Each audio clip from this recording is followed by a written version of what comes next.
what's appealing about a guy like that? Well, one of the things is if he's a ruthless prick, you don't have to worry about hurting him, do you? You don't have to worry about him at all. He's like an egocentric, you know what, and you do not have to take care of a ruthless prick. So that is a window into what drives attraction or what drives the choreography in the real world of what you find appealing or not.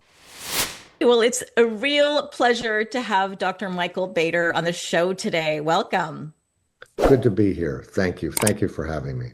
I'm so excited to dive into this. This is going to be a really juicy episode. I've done many episodes on sex and sexuality and women and libido but you got something that we haven't covered yet before, and this is why I've invited you. And it was Dr. Lenny Marseglia who tipped me off on your book called Arousal, and I think this can help a lot of women. But as I started digging more into you, I found out that actually your work wasn't focused on sexuality at all in the beginning. And It you were wasn't. deeply involved in social psychology, political psychology, and I think that's what you're kind of doing now too. And understanding just how our emotions, just our emotional lives, I guess, shape society. So I'm curious, what led you from that world into exploring sexual fantasy, desire, and the hidden logic behind arousal? Well, the world that I trained in is a world of psychoanalysis. And when I was at the Psychoanalytic Institute in San Francisco in training, of course, we read a lot about sexuality because psychoanalysts consider themselves experts on sexuality because Freud talked about libido and infantile sexuality, and his theories of sexual instincts became very prominent. But when I was taking classes that were about allegedly sexuality, I didn't find them very relevant to the clinical moment-to-moment experiences I was having with patients who might be, for instance, talking to me about the choreography of their sex life, what they liked to do or didn't like to do. If they were addicted to porn, they might talk about certain kinds of porn they liked versus other kinds. And I started to think that there was something missing in the traditional psychoanalytic view that sexual desire is just some biological instinct that exerts a pressure on our minds and kind of erupts into consciousness in various ways, in various situations. That's a psychoanalytic view. And I thought, no, that's not right. I began to doubt it. And in my clinical work outside of the realm of sexuality, one of the things that I and the team I was part of focused on was the concept of safety. That in psychotherapy, people change and get better insofar as they feel safe in very particular ways with their therapist to explore things and face things and take on new challenges and recover memories. And all of that, the conditions of safe psychological safety are a little different for every person. But if somebody feels psychologically safe with me in the consulting room, then certain things can emerge that otherwise had been out of awareness. So I started to think maybe that's true with sexual arousal as well. Maybe sexual excitement, while it is intrinsically positive and desirable, there are conditions under which we can allow ourselves to feel excited internally, and then there are conditions under which it's threatening or dangerous. So that led me to study what are the conditions of safety versus danger when it comes to our libidos, our sexual arousal. And then I found that, in fact, while sexual pleasure is intrinsically desirable and the human brain and body wants it, the conditions under which we can allow ourselves to feel it vary from person to person. And once you get into the world of, well, it depends on the person, now you're into an exploration of the mind and an individual patient's mind. And so when I started hearing about people's sexual preferences and what they thought was attractive or not, moments of attraction, I consider to be little micro moments of sexual excitement.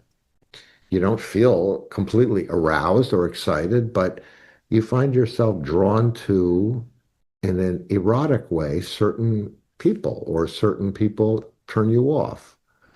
Certain things you do in the bedroom turn you on, especially. Certain things turn you off. And you say, well, why is that? What are the conditions under which suddenly for a woman, I'll just make something up. She has she's drawn to really tall, built, muscular cowboy men. She likes them on film, she likes them in pictures, and she's sort of drawn to them. You say, well, okay, what goes on in that moment? Somebody in my field described it as like a microdot, which used to be something in the spy world where a little microdot could carry huge amounts of information. And those moments of excitement, arousal, interest are microdots in which, if you take them apart, there's a whole story behind them. And so that's the story that I started to investigate in my work and eventually wrote about, because the story is, if I could just sort of jump to the punchline here, that the story is that we all have a kind of biologically, evolutionarily driven desire for sexual pleasure. We don't have to explain it. Freud went to great lengths to explain different kinds of libido and all of that. It's nonsense. We don't have to explain the fact that sexual excitement is pleasurable. What we have to explain is that there are conditions psychically under which it's not a safe. So what makes sexual pleasure not safe? That's my question. It came from my clinical work. And psychoanalysis didn't have a very clear or good explanation of it. Mm. That was relevant to really moment-to-moment human conversation that I was having in the consulting room. So as I looked into it, I came to feel as if, look, there are things that get in the way of sexual excitement. One of them is guilt and worry.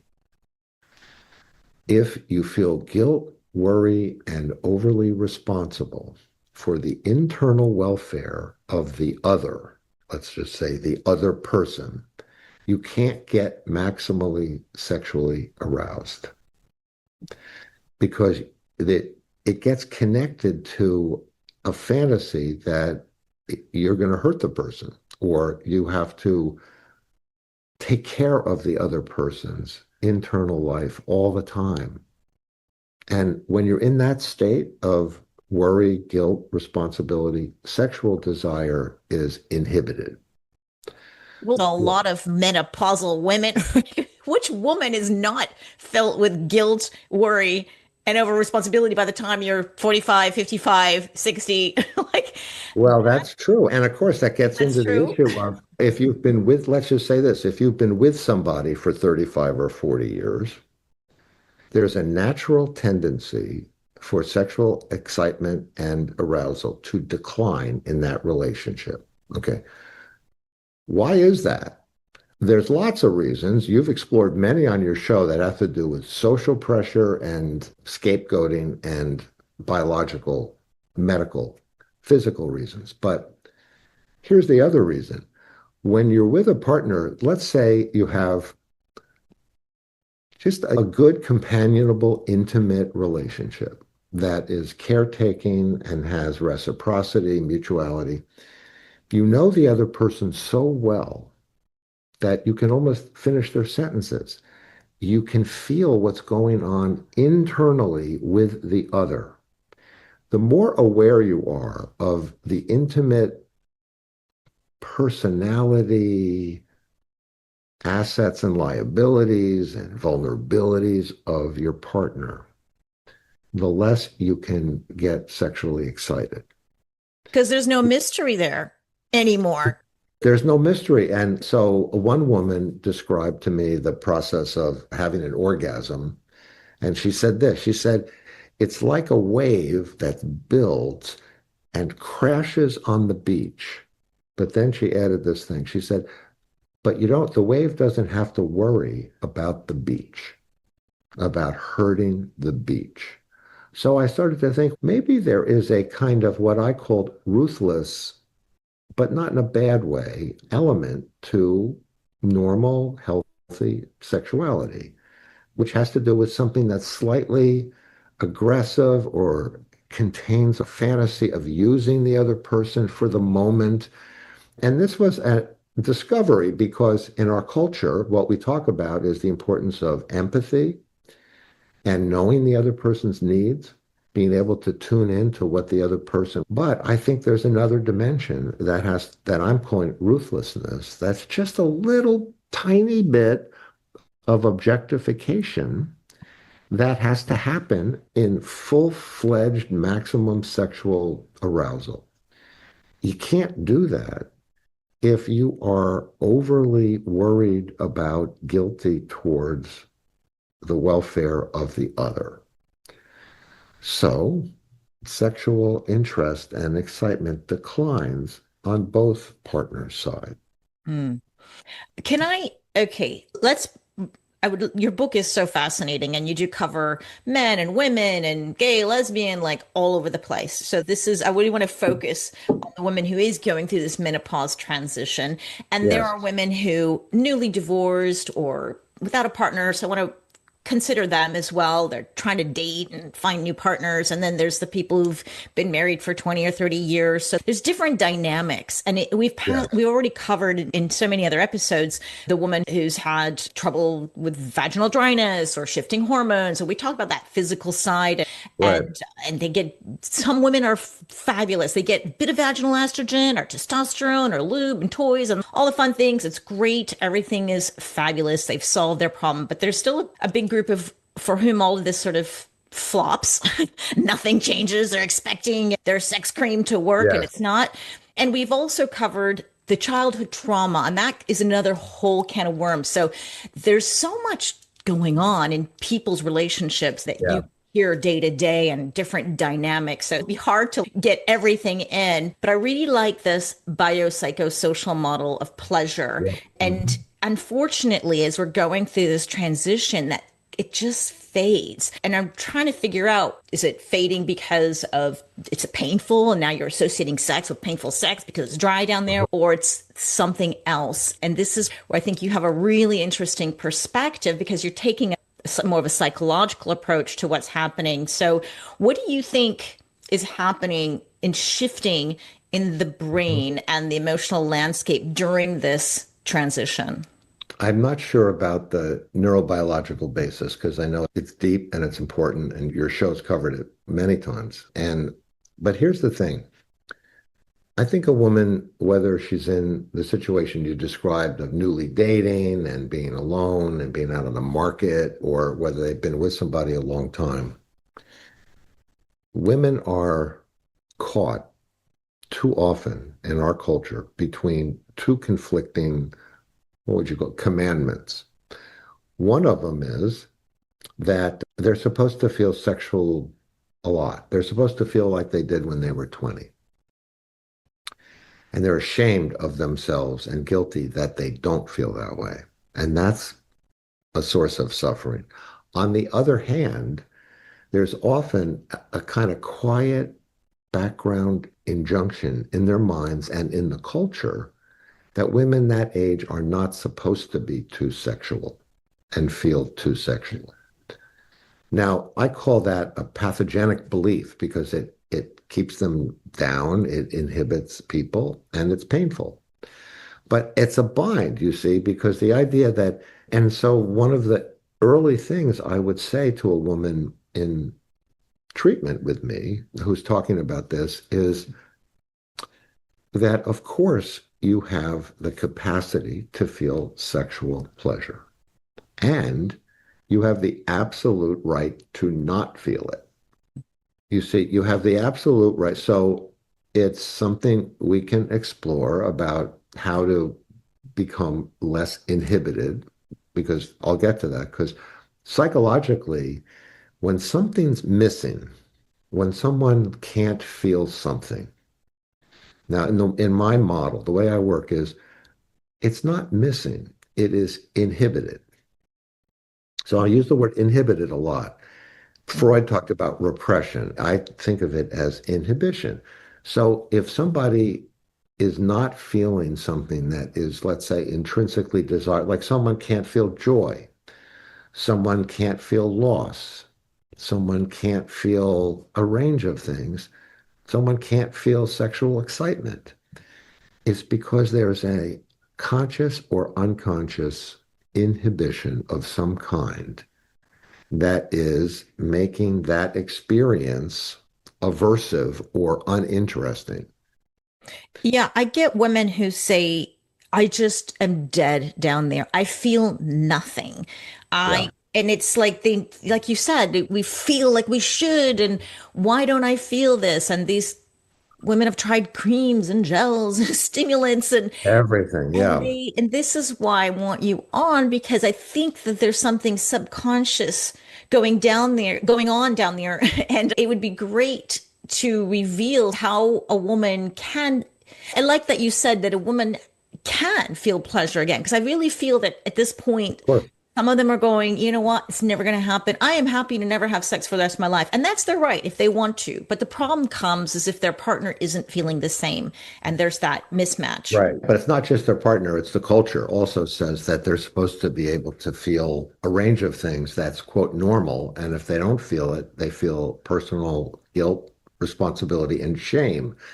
And I can tell you that guilt, responsibility, and shame are big cold showers in addition to everything else going on that's very private and internal. But until the early 70s, when Nancy Friday published her book, My Secret Garden, people didn't, in the public space, didn't even think women had sexual fantasies.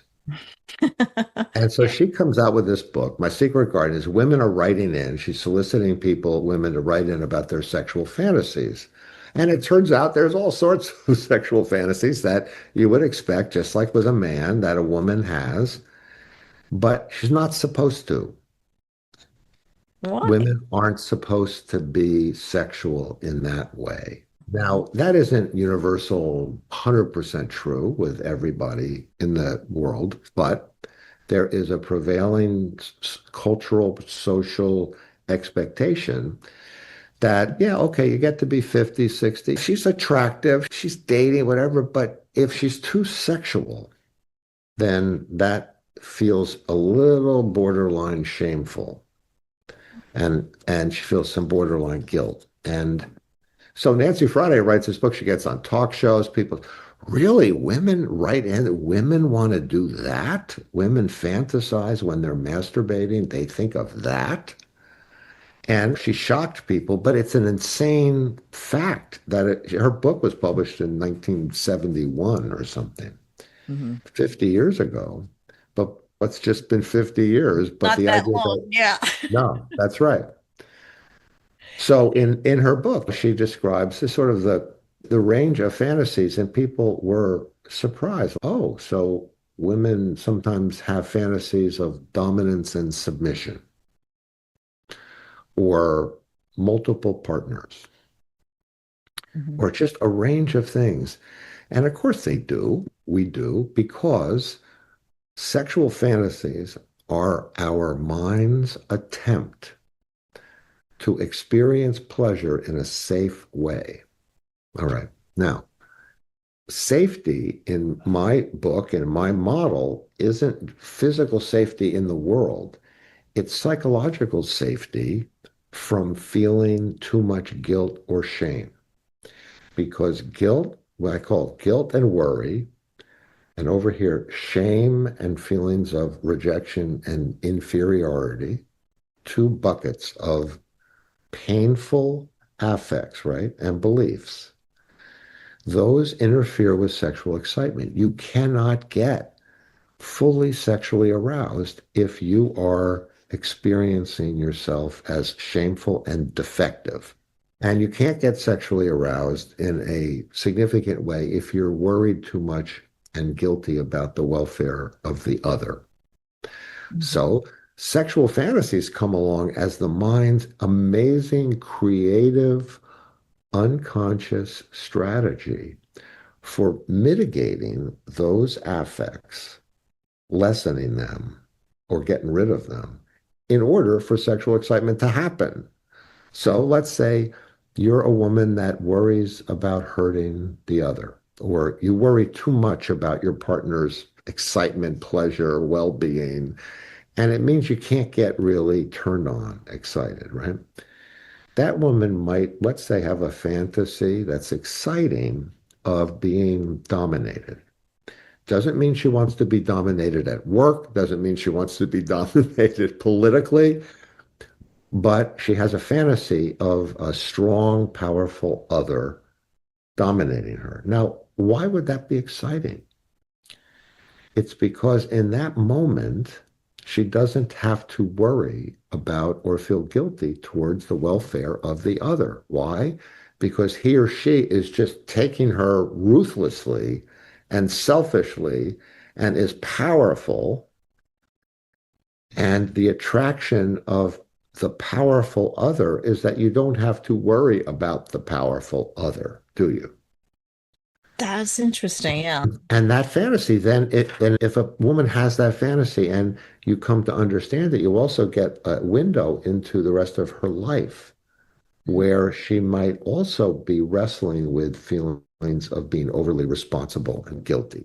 Or you take the other end of the spectrum, which is, let's say a woman wrestles with feelings, many of us do, and many women do, of being defective, of being ashamed of the way you are, your body is, your looks, your appearance, your being. Shame makes it impossible to get sexually excited. So Well, let's say such a person, what would she do? I mean, what kind of, what would you see in the her erotic universe, which I say might not just be what she thinks about if she masturbates. It might be, like I said before, she finds certain things attractive and certain things not, right? So a woman patient of mine not long ago found herself showing off in a kind of sexy way the assets she had. And so she gussied herself up and she's looking good. And she said when she's in public, she has this experience of being desired. That's exciting to her. It's exciting, not just because everyone wants to be desired, but because it is an antidote to the feeling of shame that she comes into the situation with to begin with. Or let's say someone tries to seduce or likes the idea of seducing some person who's powerful.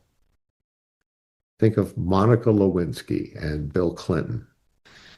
The, okay, what would that be exciting about that to a woman? Well, if you have the power to seduce a powerful man or to experience his desire for you, it remedies for a moment the interior sense you have of being defective, no good, mhm. ashamed. And so you can just look at what people do in the world, how they navigate their way in their erotic life, and it always involves some attempt to overcome or mitigate the chilling effects of shame, I think, and guilt.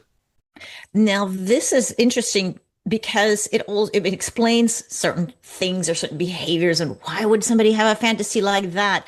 But what about in is this is the same reason people are using these techniques for fantasy also played out in the real world for an affair? Very much so. Let's just think about like the kind of what goes on in an affair. I mean, there are a lot of things go on, so I don't want to reduce it to this, but you'll get the idea that the idea of, let's say, having sex with or connecting erotically with someone who's already married, who's unavailable. What's the appeal of someone who's unavailable? If you can have someone who's unavailable desire you, it remedies or it disconfirms, is an antidote to interior feelings of being worthless or being inferior or one down or not enough. So already in everyday the choreography of actual life, you see the fantasies played out all the time. Mhm. And it's like you're going through a fashion magazine. What appeals to you? Well, it's the fashion. Well, no, but it's also the art director who's composed the picture in Vogue magazine of, let's say, a man in a suit, a beautiful Brioni suit. Take a look at the ad again. And you know what you'll see? The man is always a little bit looking like this. Yeah, he's looking a little stern. He's not smiling, not He is happy or never smiling, never smiling. Now, the women models are often not ever smiling. Okay. yeah. So you got this guy who looks like he could be a real ruthless prick, but he's in this. And if you have even like a molecule in your brain that lights up because, oh, that's nice, that's an appealing picture. What's appealing about a guy like that? Well, one of the things is if he's a ruthless prick, you don't have to worry about hurting him, do you? Yeah. You don't have to worry about him at all. He's like an egocentric, you know what, and you do not have to take care of a ruthless prick. So that is a window into what drives attraction or what drives the choreography in the real world of what you find appealing or not. In your book, you shared this story of this powerful woman, and she is quite a feminist, but yet her sexual fantasy was totally Yes, the opposite. And I can imagine the stress in her head thinking, oh my God, everything I fight for in this world, and here I am fantasizing about exactly. And it sounded like she wouldn't want a man like that in her real life, was ruthless right. and mean, and who would want that? But yet Exactly. you're fantasizing about it, which No, is that's a great story because this was a woman who was an academic. She was a feminist theorist and she was renowned. She was very important in the field. And she had a shameful sexual fantasy that she used when she was having sex with her partner or when she was looking at porn or just when she was masturbating. And the fantasy was that a janitor in the building she worked in, powerful, large man, sort of threw her on the desk and just screwed her and took charge, dominated her, and then left. And he was anonymous, didn't have a name. And she was so ashamed of this because she confused her sexual fantasy life with what actually she believes and lives with in real life, which, like you said, has nothing to do with that. She would never be in any relationship with a man like that. But in that moment, this woman, see, she believed falsely that it conveyed her intrinsic weakness and masochistic desire to be dominated by a man, which was absurd. What it really was that she didn't have to worry about hurting the man with her own power. So if somebody is dominating you in this fantasy, like I said with the other one earlier, you don't have to think about their welfare, do you? They're just doing you. They are aggressively dominating in the fantasy life.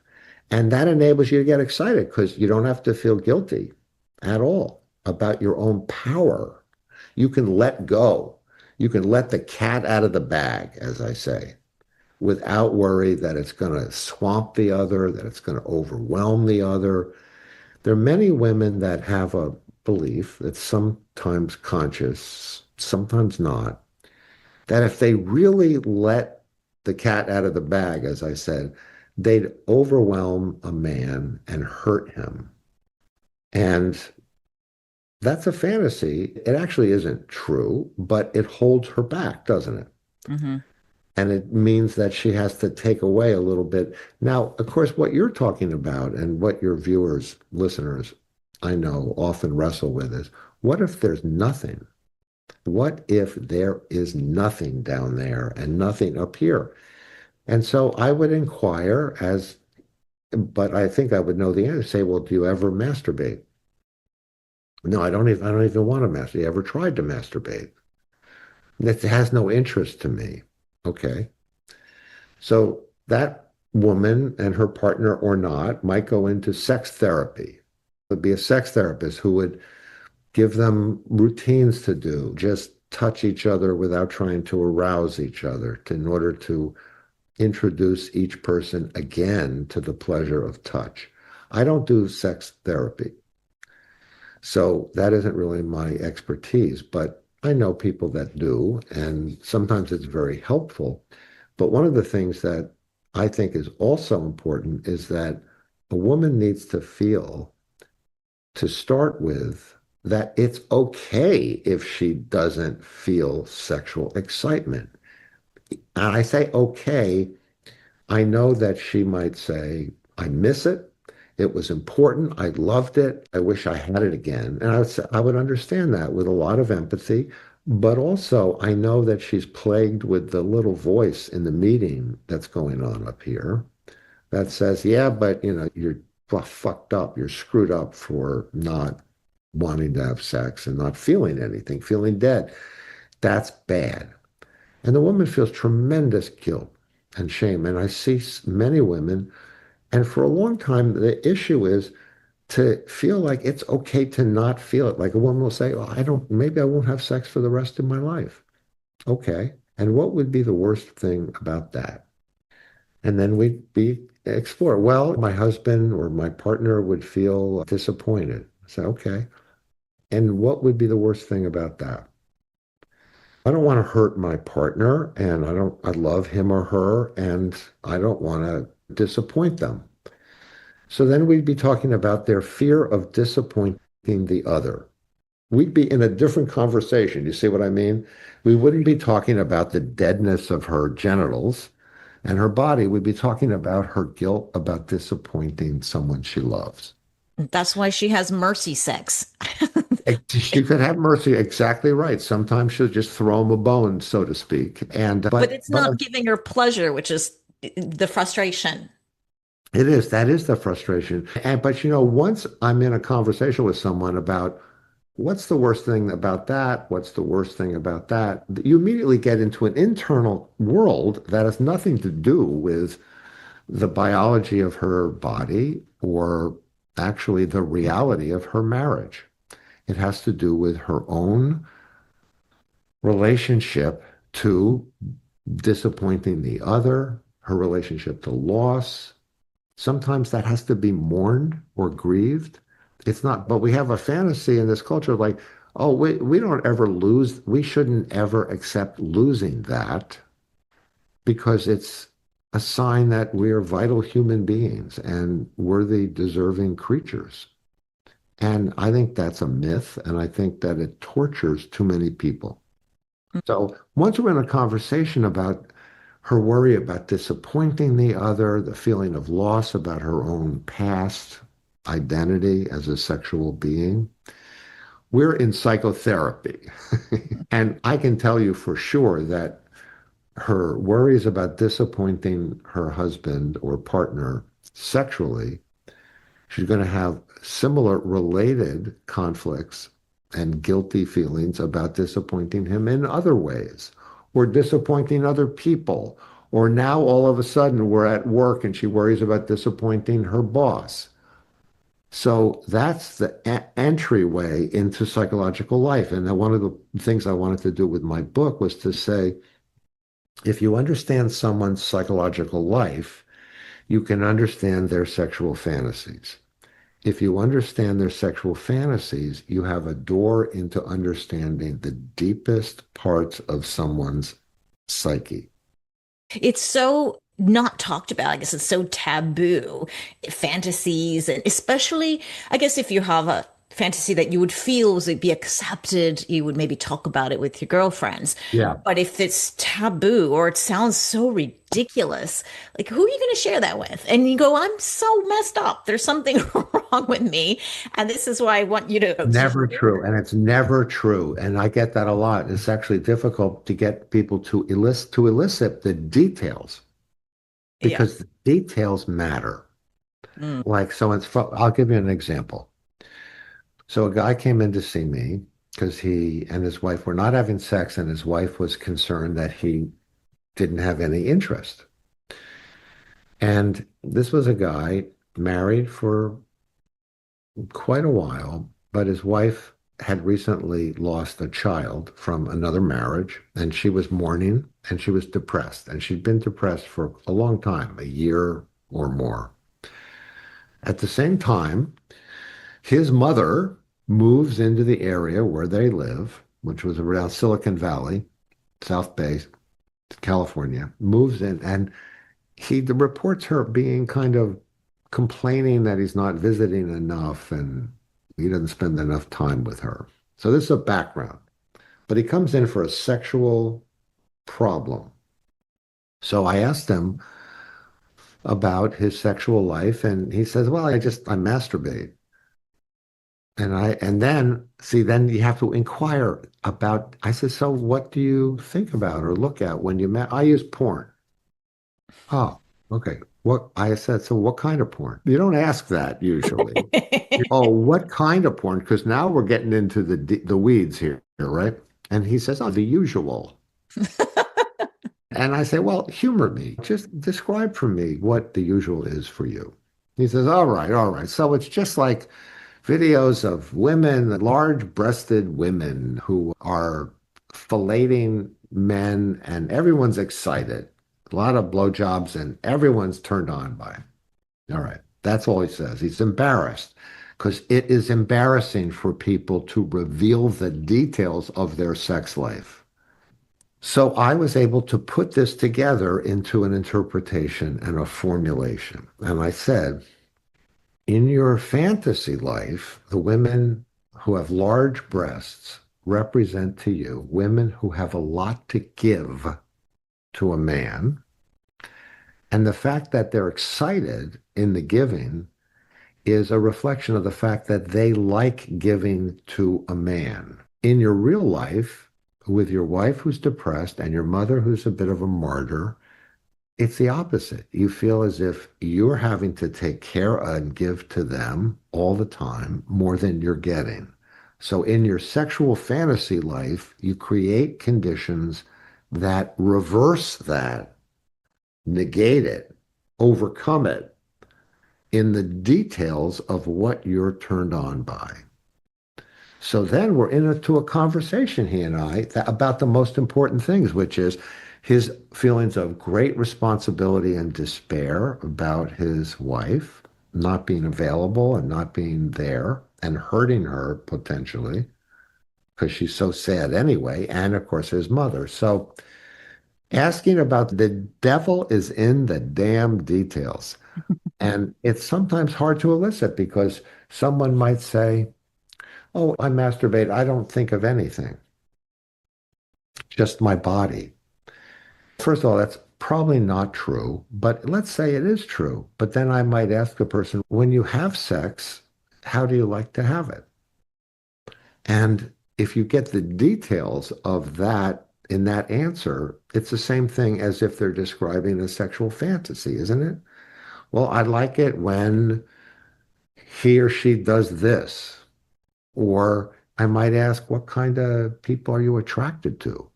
So you think about the laws of attraction. Do you feel more attracted to someone who's tall or short, built or slim, happy all the time or grim? Somebody, you can sort of go down a list of what it is in the world that you find attractive. And if you have those details, you can construct a story about what it is going on in their minds. Oh, I like women that are that look a little used and a little like what did we used to call it? Heroin chic.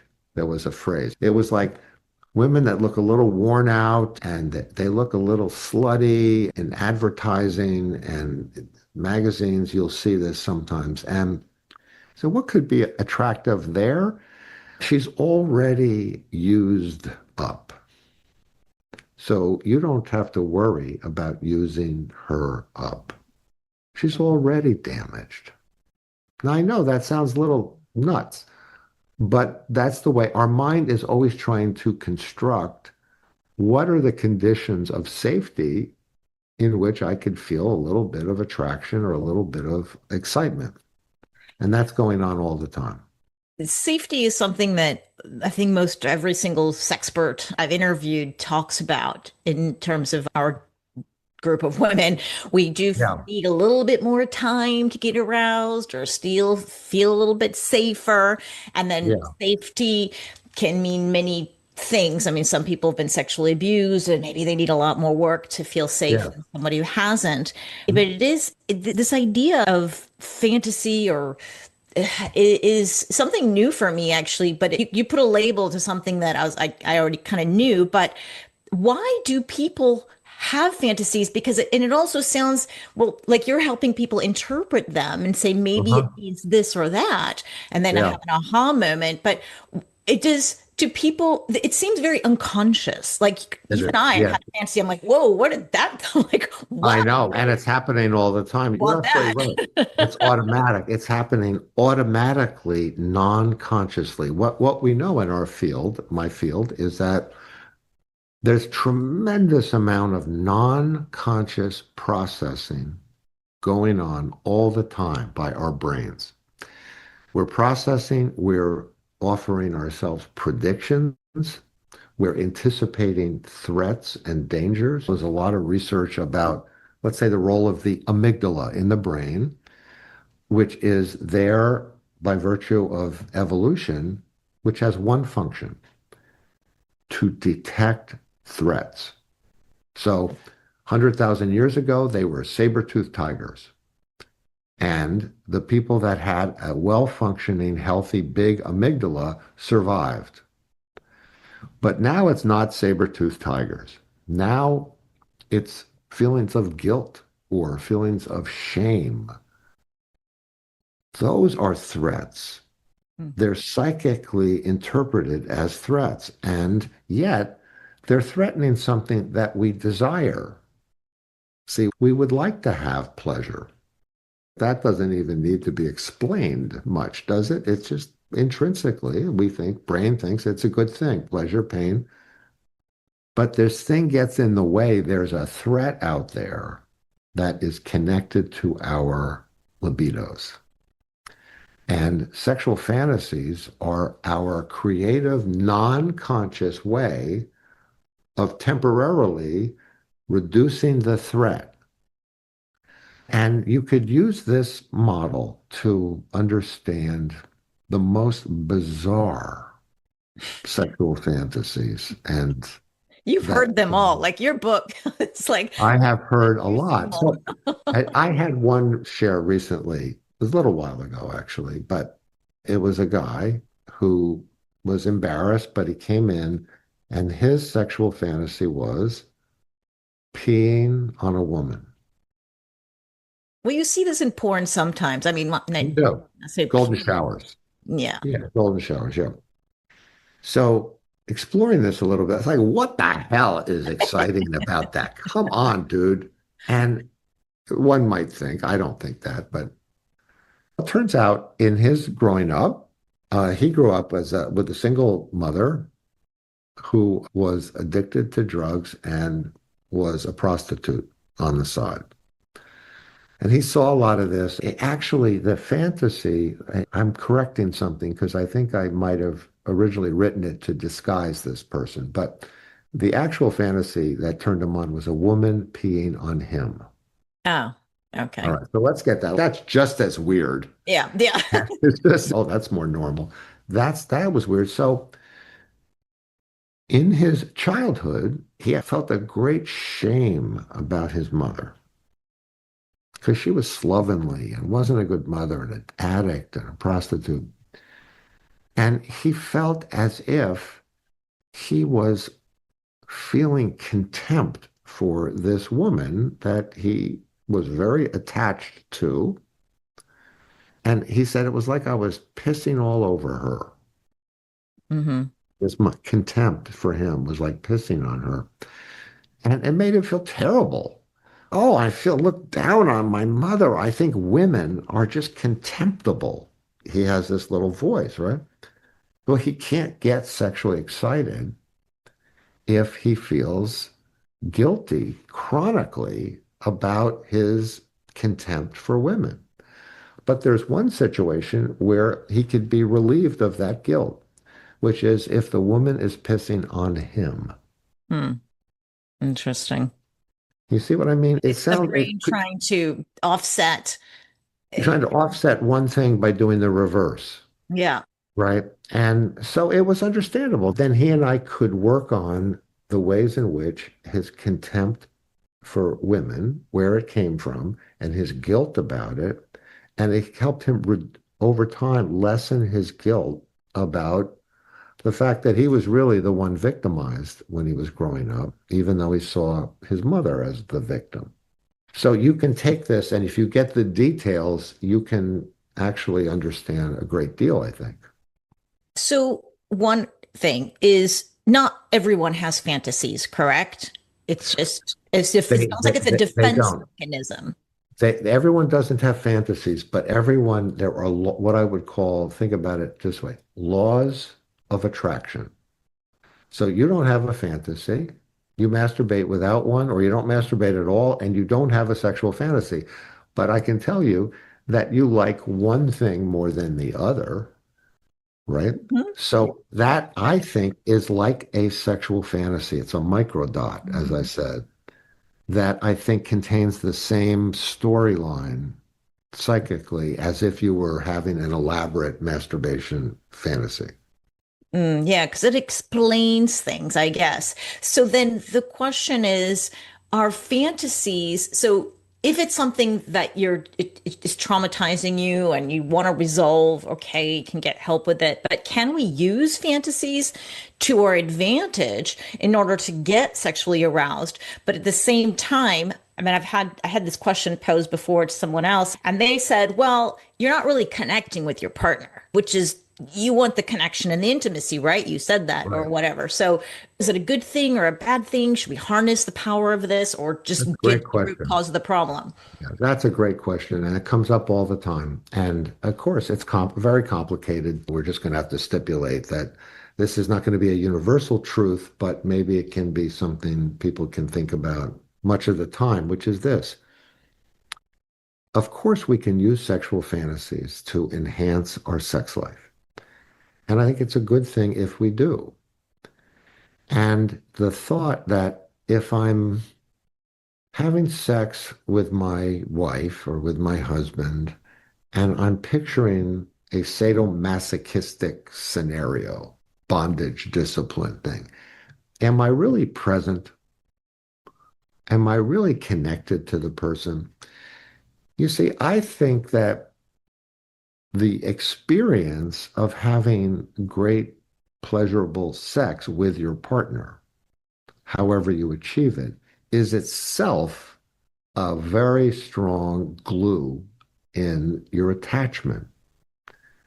And afterwards, let's say if someone does this, they feel great. And they feel great not just because they know their partner was happy with the results, but they felt really excited and aroused. And that felt to them like a success. And so when someone feels like so, it's a good question that you can, I suppose, think about getting lost in a fantasy with your partner. And are you really with your partner? I don't know. I think you are still really with your partner. You might have a kind of game or a mentation or a choreography, which is not your normal everyday connection. But so let's say you dress up for your partner or you turn the lights off, or you suggest a storyline that you meet in a bar. You create a fantasy with your partner, okay, or in your mind. Are you less connected to the partner? I don't think so. I think you are still connected because the experience of sexual connection, the success of it, is very bonding.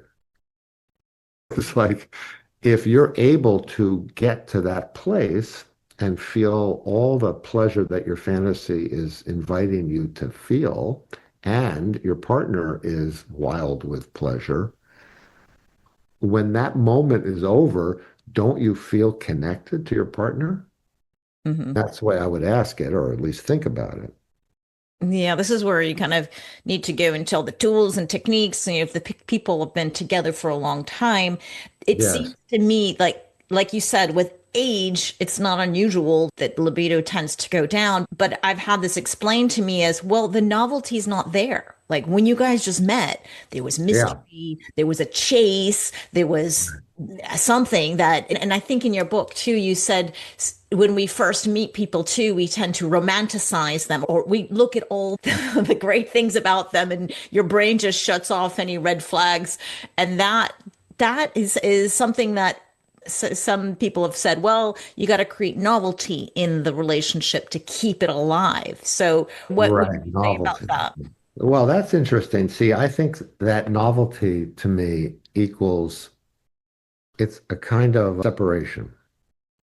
Think about it this way. Novelty is like, so you're a little bit of a stranger to me. It means I'm not familiar with the intricacies of your internal life yet, am I? Not really, not yet, because you're new. We're a little bit separate, and separation helps sexual excitement because you don't have to feel guilty and worried as much about hurting the other person. And so the more you know about the intricate, you see them in situations that are really unattractive, right? And where they're at their worst. And you see them when they're at their best. You get a sense of this internal, you're so familiar with the person that you can't be ruthless. You can't objectify them. You can't do anything that you imagine might hurt their feelings, might overwhelm them, burden them. You don't want to burden them. And all of that love and worry, because you now know the person so well, inhibits your sexual excitement.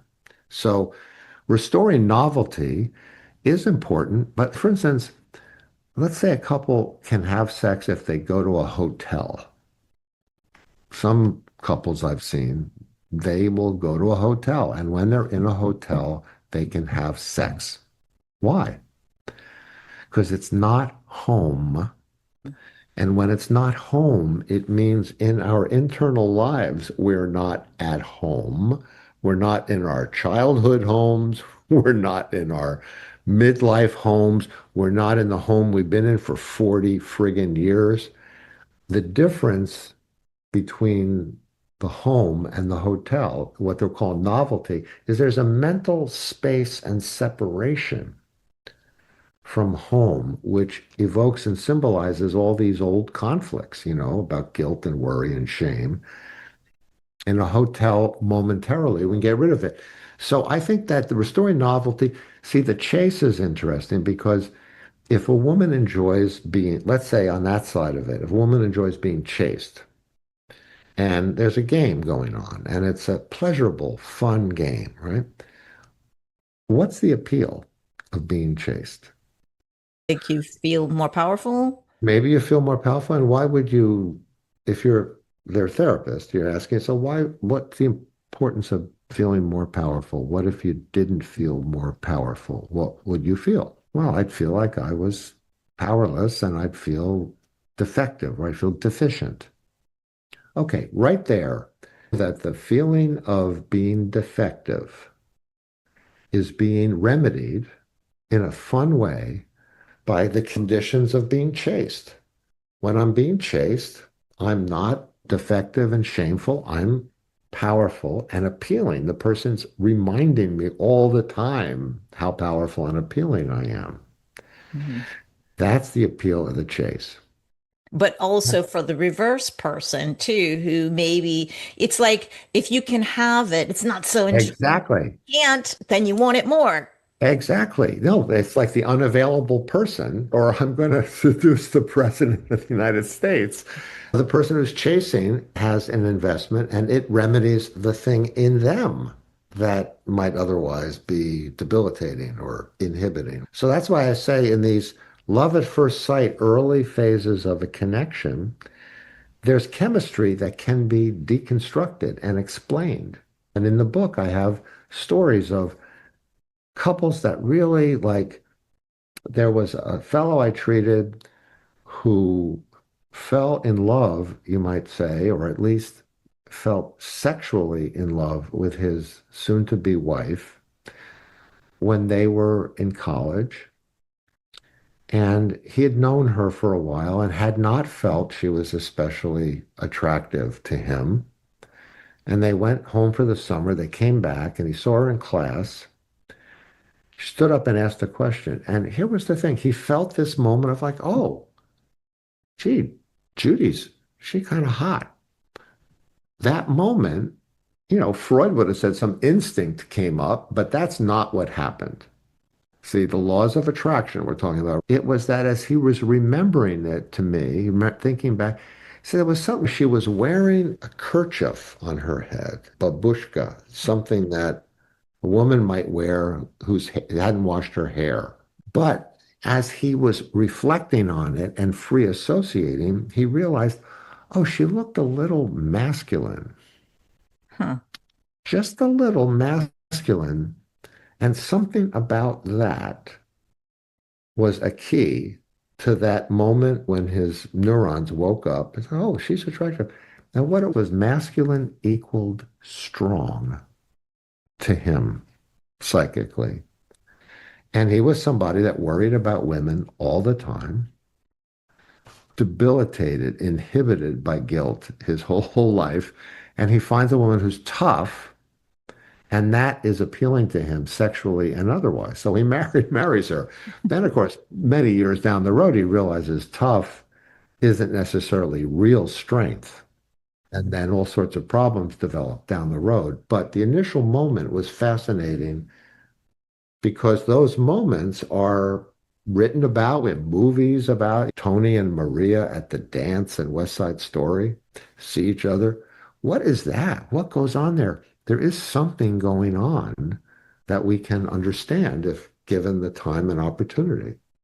There's so much in our heads, like, and you do such an interesting job to just deconstruct. And you Yeah, think, oh, it's chemistry. Yeah, well, I don't know. I can't explain chemistry. I tell that to my exactly. kids, like, It's I don't know. just chemistry. It's just chemistry. Well, what can I say? You're overinterpreting it, Bader. It's just you're making a mountain out of a molehill. I just liked her, or I just liked him. No, it wasn't that at all. If you, and now it's not necessarily important to pause your life in order to spend time deconstructing your attraction to somebody. It's only if it is connected to something else in your life that might be troubling, like this guy who was attracted to the woman in the kerchief. His life was really screwed up, in part because he was so guilt-ridden everywhere he went. He couldn't speak up for himself. He couldn't be assertive. He couldn't be independent. And that was what brought him into therapy. And then we were able to use that understanding of what ailed him to think for a moment about what appealed to him. So interesting. I have a million other questions, but we're gonna wrap this up with a rapid fire. Are Okay. you All ready? right. Rapid fire. I'll give it a shot. Yes, we're gonna have quick answers and it'll be really quick, and we can do a part two to explain all your answers afterwards. So Okay. let's All start. right. So, what's the most common libido myth that you wish women in midlife would just toss out immediately? I think it's that people should be able to feel and act on sexual excitement and urges all the time in their whole life, and they should never not be able to feel sexually excited. That's a myth. Cool. All right. In one sentence, what's the biggest psychological block to arousal? Guilt, worry, and shame. I heard that like three times. This is Yeah, okay. That's the one take home message everybody got to it is. get. Now, the next one is what emotion kills desire the fastest? I would say it is guilt and worry. Of those big three, I think it's guilt and worry, guilt and worry about the other. Yeah, just yeah. And so then what emotion fuels desire the fastest? Well, I think it's when there are conditions that help us feel safe from guilt, worry, and shame. That safety thing is so important. Safety thing. Yep. So if couples did just one thing this week to revive desire, what should it be? I think it should be, this is couples therapy 101, I know, but they should be able to start to talk about the fact that they feel shut down sexually, even though they love and adore their partner and will always love and adore their partner forever. And that they could at least start talking about the absence of desire.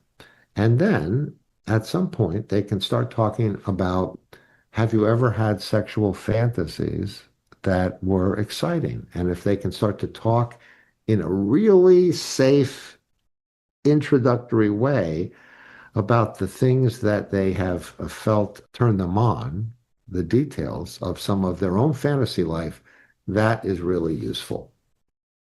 Is there ever a fantasy that could damage or destroy the relationship that maybe you didn't Absolutely. tell them about?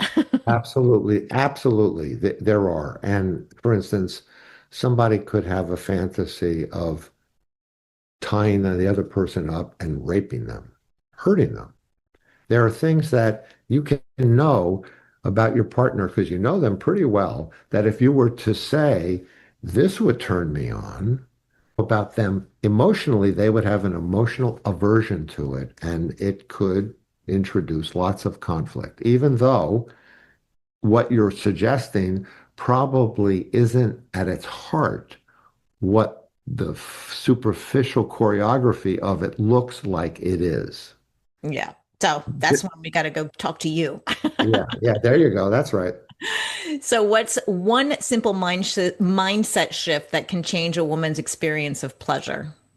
First, you have to tell yourself you have the right to pleasure and you have the right to not seek and feel pleasure. You have to really feel that in your heart and mind, that you're a free agent and that it's fine in some moral way that you don't have sexual desires, and it's fine if you do.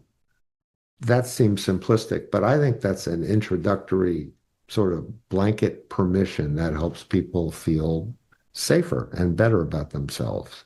And then they can explore other things if they want.